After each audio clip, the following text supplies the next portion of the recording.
Magandang araw sa inyong lahat at welcome sa aking channel.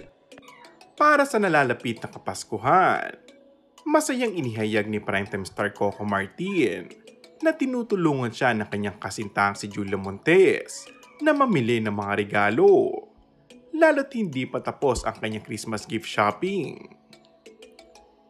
Sinabi pa ni Coco na si Julia at ang pamilya niya ang makakasama niya ngayong Kapaskuhan. Pag mga importanteng mga okasyon na ganyan, kahit gaano pa ka-busy, syempre hahanapan talaga yan ng oras. Yun ang importante, mairaos na magkasama. Dagdag pa ni Coco.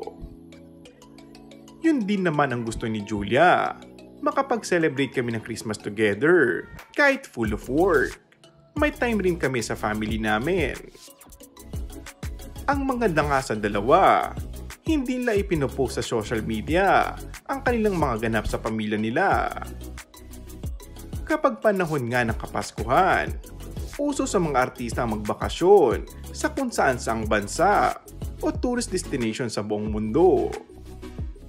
Pero ang dalawa nga ay sa bahay lamang magdiriwang.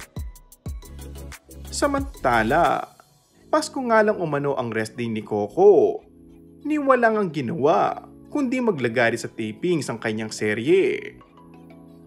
Ang kasalukuyang umiiring Batang Quiapo, araw-araw ang taping niya, walang pahinga, dagdag pa ni Coco. And that's all for our today's video.